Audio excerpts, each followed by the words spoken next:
நீங்க படிச்சதுலயே மிகச்சிறந்த புத்தகம் ஒண்ணு சொல்லுங்க அப்படின்னு சொன்னீங்கன்னா, நான் வந்து திங்கிங் ஃபாஸ்ட் அண்ட் ஸ்லோ அப்படின்ட்டு டேனியல் கேன்மேன் அப்படிங்கிறவர் எழுதின ஒரு நோபல் பரிசு பெற்ற ஒரு ஆசிரியர் எழுதிய புத்தகத்தை தான் சொல்லுவேன். இவர் வந்து ஒரு உளவியல் மேதை என்றாலும் இந்த புத்தகம் முழுக்க முழுக்க எக்கனாமிக்ஸ் அதுக்காக நோபல் பரிசு வாங்கிய ஒரு புத்தகம் 2002ல். இந்த புத்தகம் மாதிரி ஒரு அற்புதமான புத்தகம் கிடையவே கிடையாது என்று கூட நான் சொல்வேன். அவ்வளோ பெரிய புத்தகம், அவ்வளவு கண்டென்ட் இருக்கு. ஆனால் இதில் இருக்கிற அத்தனை கண்டென்ட்டும் நம்ம வாழ்க்கைக்கு மிக மிக மிக முக்கியமான ஒரு விஷயம். ஆனால் அந்த புக்கை அப்படியே நீங்கள் படித்தாலோ இல்லை நான் அப்படியே தமிழில் மொழிபெயர்த்து சொன்னாலோ எப்படி சொன்னாலும் அது கண்டிப்பாக பயன் அளிக்காது. ஏனென்றால் அதில் சொல்லப்பட்ட விஷயங்கள்லாம் கொஞ்சம் காம்ப்ளிகேட்டட் நடையில் இங்கிலீஷில் இருக்கும். தமிழில் அப்படியே தமிழ் படுத்தினால் சத்தியமாக புரியாது. நம்ம எப்போவுமே வந்து ஒரு விஷயம் வந்து நம்ம வந்து எவ்வளோ உள்வாங்குறோங்கிறது தான் முக்கியம், எவ்வளோ படிக்கிறோங்கிறது முக்கியம் இல்லை.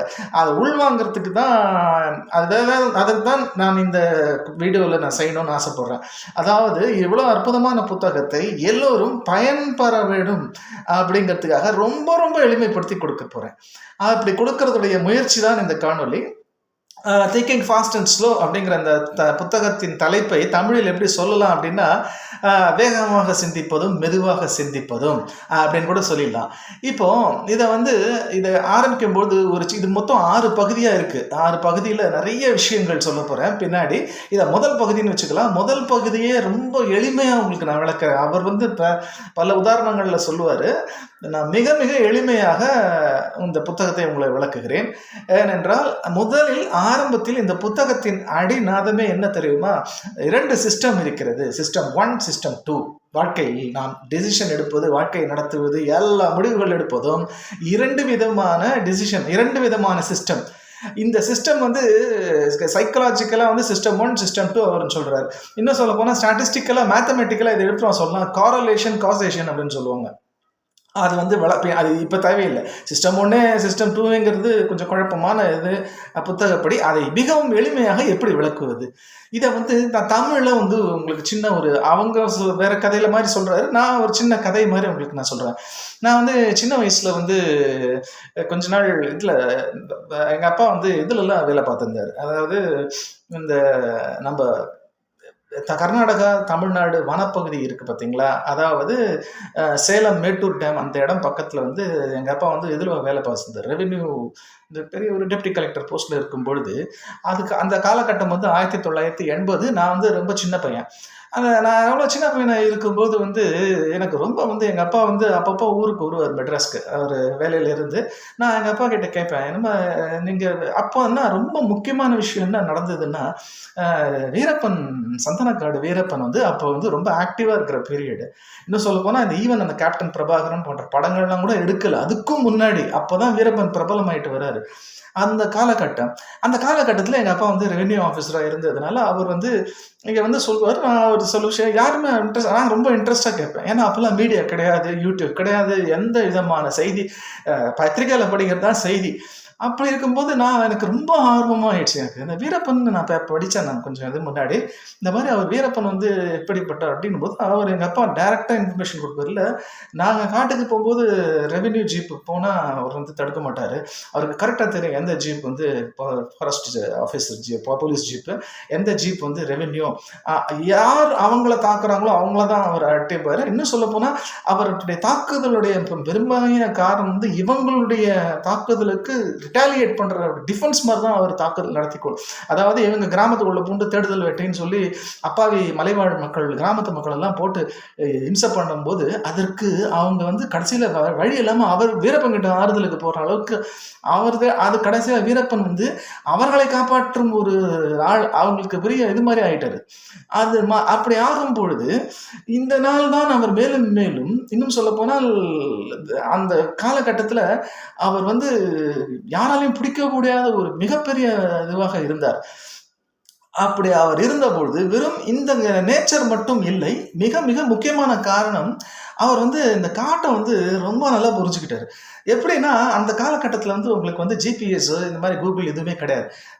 நான் 1980 அப்போல்லாம் நீங்கள் நம்ப மாட்டீங்க, கால்குலேட்டரே கூட அப்போ தான் வந்த புதுசு. நாங்களாம் அப்போ தான் கால்குலேட்டர்லாம் யூஸ் பண்ணுவோம். ஈவன் கம்ப்யூட்டர்ஸ்லாம் கூட கிடையாது. அப்பேற்பட்ட காலத்திலே அவர் வந்து ஒவ்வொரு காட்டோட ஒவ்வொரு ஸ்கொயர் ஃபீட் ஸ்கொயர் இன்ச்சையும் அவ்வளோ துல்லியமாக வச்சுருந்தார். இதில் வச்சிருந்ததோடு இல்லாமல் அவர் வந்து மூமெண்ட் வந்து ஒரு வித்தியாசமாக இருக்கும் அவருடைய மூமெண்ட் எல்லாம். இவங்கெல்லாம் வந்து ரொம்ப திட்டம் போட்டு பிளான் பண்ணி ஒரு ஸ்ட்ராட்டஜின்னு சொல்லுவாங்க. இப்போ வந்து டிஃபென்ஸ் ஃபோர்ஸஸ் எல்லாருமே மிலிட்ரி அவங்களாம் வந்து மேப் எல்லாம் வச்சுக்கிட்டு ஸ்ட்ராட்டஜி பண்ணுவாங்க. இப்படி போனால் அப்படி வரும், அப்படி போனால் அட்டாக் பண்ணலாம், இப்போ தான் சரியான நேரம், ஏன்னா மழை பெய்யாது, இந்த இந்த மாதிரிலாம் இவ்வளோ வேலைகள்லாம் பண்ணுவாங்க சயின்டிஃபிக்காக. ஆனால் இவர் என்ன பண்ணுவார், 2-3 விஷயங்கள்லாம் பண்ணுவார். என்ன அப்படின்னா, பறவை வந்து கத்துற சத்தம், அந்த பறவை சத்தம், அந்த பறவை கத்தும் சத்தம், அதை தான் இவர் வந்து இதுவாக வச்சுக்குவார், சகுனம்.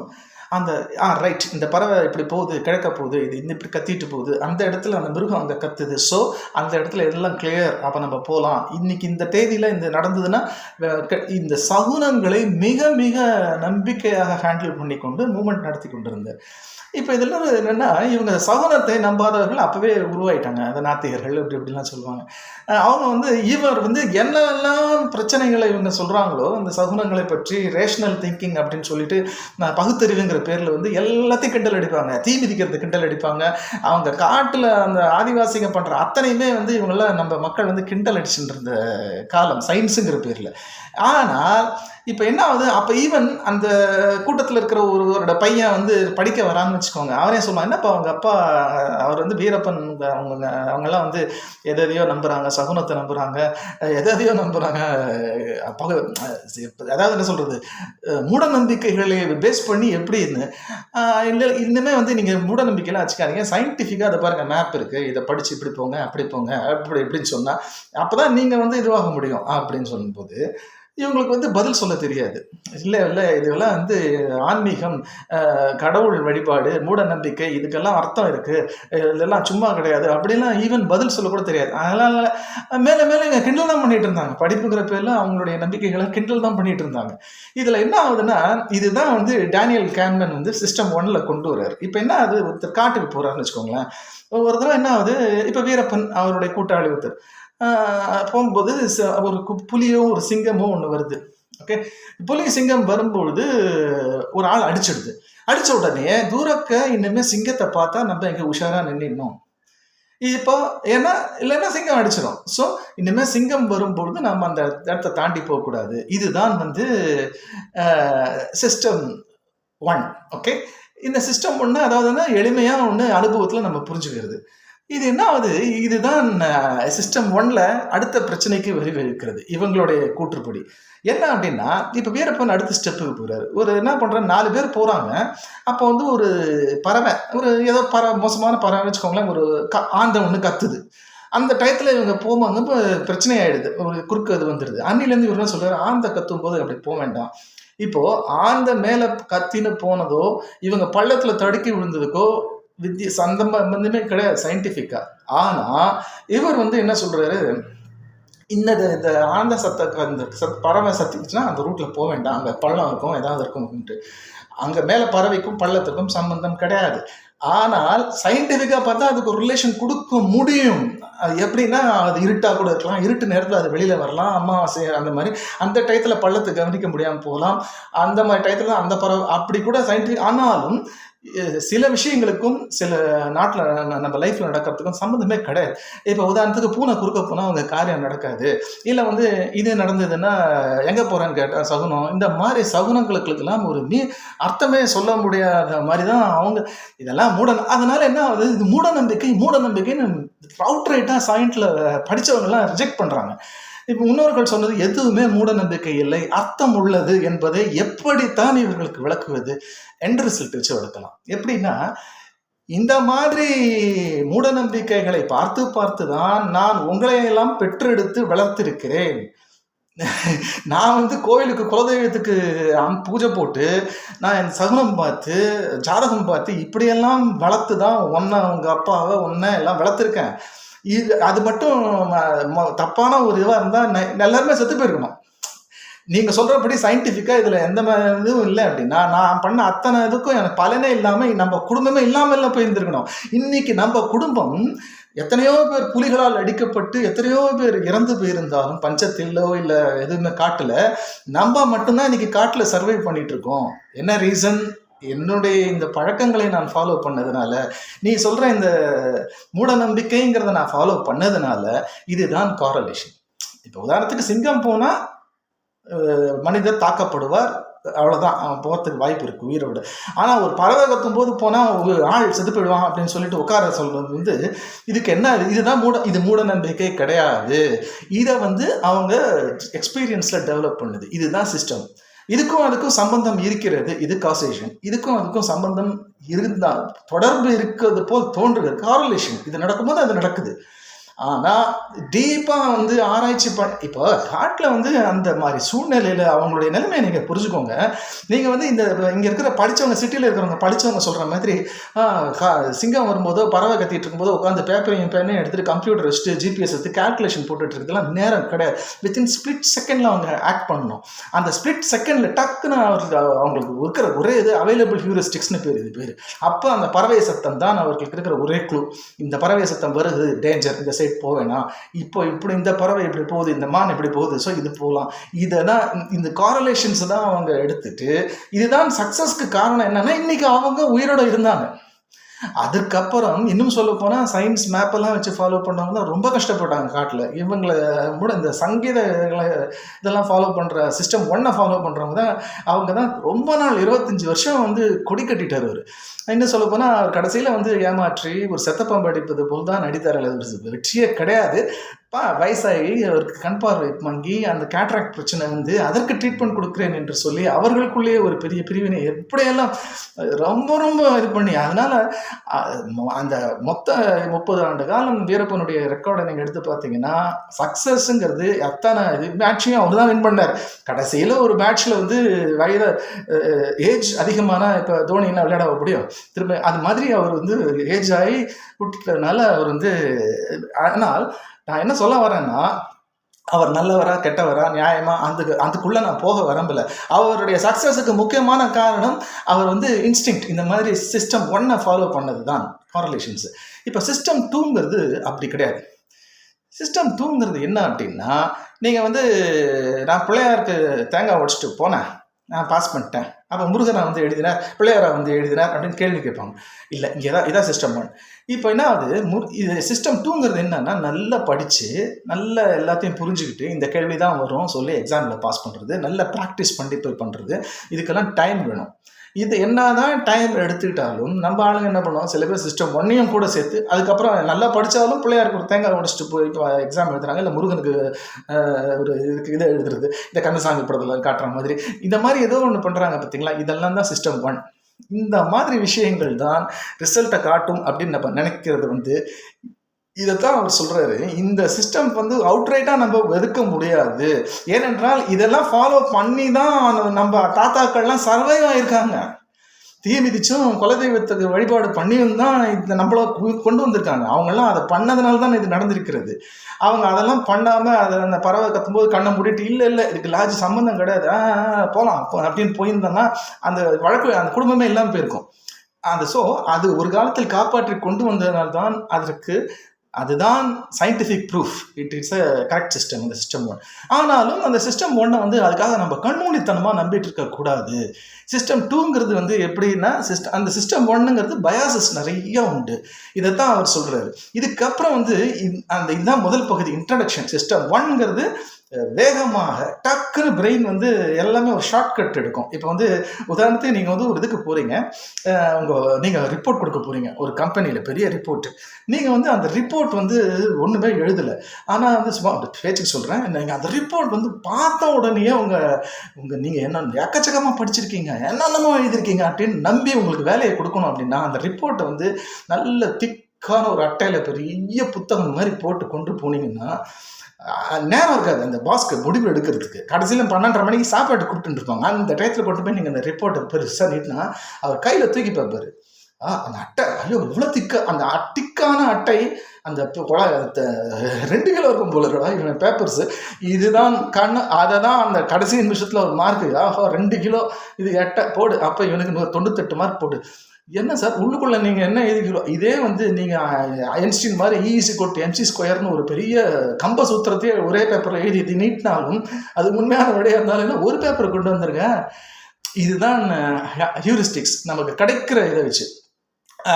அதுதான் இது மாதிரி எல்லாமே. இப்போ வந்து ஆள் வந்து எப்படி ஒரு பொண்ணை பார்க்குறோம், பொண்ணை பார்க்கும்போது டக்குன்னு அவங்க வந்து நல்ல மேக்கப் போட்டுட்டு வந்து நின்னா இந்த பொண்ணு கண்டிப்பாக நல்ல குடும்பத்து பொண்ணு தான், பட்டுப்புடவை கட்டிகிட்டு இருக்கா. ஆனால் அவள் உண்மையில் நீங்கள் பார்க்குற பொண்ணு வந்து குடும்ப பெண்ணா இன்னும் பழகி பார்த்து எல்லாத்தையும் ஆராய்ச்சி பொண்ணு தான். ஆனால் அந்த கட்டின புடவை, அந்த குங்குமம் போட்டு இதெல்லாம் வச்சு டக்குன்னு முடிவு எடுக்கிறோம் பார்த்தீங்களா? இதுதான் ஒரு புத்தகத்தை எப்படி முடிவு எடுத்தோம், இப்போ ரிப்போர்ட் எப்படி, அது மாதிரி ஒரு ஆளை முடிவு எடுக்கிறோம். ஆள் நல்லா இருக்குன்னா இவன் நல்ல சிவப்பாக இருக்கிறவன் பொய் சொல்ல மாட்டான் அப்படின்ட்டு வடிவேல் சார் சொல்கிற மாதிரி, இந்த மாதிரி ஆள் நல்லா இருக்கான்னா இவன் வந்து நல்லவன் ஹீரோ. இதே வந்து கொஞ்சம் ரஃப் அண்ட் டஃப்பாக இருந்தால் அவன். இதெல்லாம் வந்து ஹியூரிஸ்டிக்ஸ், ஆளை பழகி பார்த்து தான் தெரிஞ்சுக்கிறது. ஈவன் நம்ம இந்த புத்தக ஆத்தர் டேனியல் கான்மேனே வந்து ஆக்சுவலாக வந்து இதில் ஜெர்மனியில் இதெல்லாம் அனுபவப்பட்டிருக்கிறாரு. நானே நிறைய அனுபவப்பட்டிருக்கிறேன். நீங்கள் எல்லாரையும் எடுத்து பாருங்கள், முக்கால்வாசி நீங்கள் ஜட்ஜ் பண்ணுறது அந்த ஈவன். இப்போ நான் அதுக்காகத்தான் சொல்கிறேன், நீங்கள் வந்து ஒரு இன்டர்வியூக்கு போகிறீங்க, எங்கே போனீங்கன்னாலும் முதல்ல வந்து உங்களை நல்லா ட்ரெஸ் பண்ணிக்கோங்க, நல்ல பக்காவாக இது பண்ணுங்க. நீங்கள் என்ன தான் சாக்லேட் ரொம்ப அற்புதமாக பண்ணாலும் அந்த சாக்லேட்டுக்கு ஒரு கோல்டு இது பேப்பர் கொடுத்து இது பண்ணி அந்த பேக்கிங்கில் தான் வந்து அந்த சாக்லேட்டுக்கு இதுவே இருக்குது, என்ன சொல்கிறது, மதிப்பு. ஏன்னா அது அவ்வளோ அழகாக பேக் பண்ணியிருக்காங்க டைரி கேட்பரிஸ் எல்லாம். அப்போ அது மாதிரி நீங்கள் என்ன தான் படிச்சிருந்தாலும் நீங்கள் இன்டர்வியூக்கு போகும்பொழுது ஒரு நல்ல ட்ரெஸ் பண்ணிக்கிட்டு சும்மா நீ ஒரு அரவிந்த் சாமி மாதிரி அப்படி போகிறேன். அரவிந்த் சாமி மாதிரி நம்ம இருக்கோமோ இல்லையோ, யார் வேணால் பியூட்டி பண்ணிக்கலாம், அது வேறு விஷயம். அப்படி போனீங்க அப்படின்னா நீங்கள் கண்டிப்பாக விஷயம் தெரிஞ்சிருக்குண்டா இருக்குது, எல்லா விஷயம் தெரிஞ்சிருக்கும். நீங்கள் கொஞ்சோண்டு இங்கிலீஷ் பேசு, கொஞ்சோண்டு இப்படி கொஞ்சம் அப்படி பண்ணால் இது என்னன்னா, உங்களுக்கு 1000 திறமை இருந்தாலும் அந்த அது ஒரு விசிட்டிங் கார்டு மாதிரி ஆயிடுது அங்கே பர்சனாலிட்டிங்கிறது. அந்த விசிட்டிங் கார்டு இல்லாமல் போகிறவனுக்கும் விசிட்டிங் கார்டு போட போகிறவனுக்கும் எப்படி ஒரு டை ஆகுது, எல்லாருக்கும் 2 பேர் டை ஆயிடுச்சு, 2 பேரும் ஈக்குவல் மார்க்ஸு. அப்போ யாரை சூஸ் பண்ணுறதுன்னு முடிவில் 2 பேர் உட்காந்துருக்கும் போது இவன் ஆள் நல்லா இருக்கான்ப்பா, அங்கே தான் வேலை செய்யும் பியூட்டி, அங்கே தான் பர்சனாலிட்டி வேலை செய்யும். அதனால தான் சொல்லுகிறேன், நீங்கள் வந்து எல்லாத்தையும் படிச்சுட்டு போனாலும் நல்ல ட்ரெஸ் பண்ணிக்கிட்டு நல்ல நீட்டாக ப்ரெசன்டபுளாக போனீங்கன்னா கடைசியில் டை பிரேக்கர் மாதிரி இருக்கும். இன்னும் சொல்ல போனால் முக்கால்வாசி டிசிஷன் அந்த இன்னும் யாரை வேலைக்கு எடுப்பது இல்லை யாரை கல்யாண வாழ்க்கை நாம் கண்ண முடியலாம் எடுக்கிறது இல்லை. இந்த சிஸ்டம் 1ல் தான் நம்ம எல்லாமே தீர்மானம் பண்ணுறோம். நம்ம டிசிஷன்ஸ் அத்தனையுமே சிஸ்டம் 1 மூலமாக எடுக்கிறோம் என்று சொல்கிறார். அதனால தான் அது வந்து டக்குன்னு ஒரு மென்டல் ஷார்ட்கட்ஸில் தான் எடுக்கும். அந்த நம்ம உட்காந்து ரூம் போட்டு யோசிக்கிறதுக்கெல்லாம் அங்கே டைம் இருக்காது. பொண்ணு பார்க்குறப்போ தான் அப்படி தானே, எல்லாமே அப்படி தான். அதனால அந்த அவைலபிள் டயத்தில் கிடைக்கிற இன்ஃபர்மேஷன் என்ன, ஆள் நல்லா ஜோராக இருக்கலாம் அப்போ நல்லவன், இல்லை பெரிய புஸ்தகம் அப்போ நிறைய விஷயங்கள் இருக்குது, அவன் பாரு என்ன நீட்டாக ட்ரெஸ் பண்ணிட்டு வரான் அப்போ கண்டிப்பாக படித்தவனை தான் இருப்பான். இந்த மாதிரி அவங்களுக்கு கிடைக்கிற சின்ன இன்ஃபர்மேஷன்ஸை வச்சு தான் கடைசியில் முடிவுகள் எடுக்கப்படுகிறது. அங்கே தான் வெற்றிகள் தீர்மானிக்கப்படுகிறது. இதுதான் சிஸ்டம் 1. இந்த சிஸ்டம் 1 புரிஞ்சுக்கிட்டு அதை நம்ம எப்படி யூஸ் பண்ணணுங்கிறது தான். அதுக்காக தான் சிஸ்டம் 1 வந்து இதுக்கும் வேல்யூ இருக்குது, அதுக்கும் வேல்யூ இருக்குது, அந்த வேல்யூ எப்படி யூஸ் பண்ணணுங்கிறத புரிஞ்சுக்கணும். இப்போ நம்ம அடுத்த சிஸ்டம் 2க்கு போகலாம். இந்த சிஸ்டம் 2 ஏன் வருதுன்னா, சிஸ்டம் 1ல் நம்ம நிறைய தவறுகளை செய்கிறோம். இதான் லாஜிக்கல் தவறுன்னு சொல்லுவாங்க, பயாசஸ்ன்னு சொல்லுவாங்க. அதெல்லாம் ஒன்றா பார்க்கலாம். Sangan cost bias, Sangan cost fallacy அப்படின்னு சொல்லுவாங்க. Available heuristics, availability. இப்போ நெட்டில் நீங்கள் திறந்து பார்த்தா உங்களுக்கு பிடிச்ச இன்ஃபர்மேஷனாக போட்டுட்டு இருப்பாங்க, அதனால் அது கன்ஃபர்மேஷன் அது மாதிரி பல விஷயங்கள் இருக்கிறது. இந்த பயாஸ், ஆங்கரிங் ஒன்று இருக்குது. இதெல்லாம் பற்றி அவர் நிறைய டீட்டெயிலாக சொல்கிறார். நான் இதை ஒவ்வொரு பகுதியாக நான் தொடர்ந்து அடுத்தது சொல்லுகிறேன். இப்பொழுதைக்கு உங்களுக்கு இந்த சிஸ்டம் 1, சிஸ்டம் 2 அதோட இன்ட்ரடக்ஷனாக இதை வச்சுக்கிட்டு தொடர்ந்து என்னுடைய காணொலிகளை பாருங்கள், சப்ஸ்கிரைப் பண்ணுங்கள், லைக் பண்ணுங்கள், தொடர்ந்து என்னுடைய காணொலிகளை பாருங்கள். இதே தலைப்பில் நான் தொடர்ந்து போடுகிறேன். நன்றி, வணக்கம்.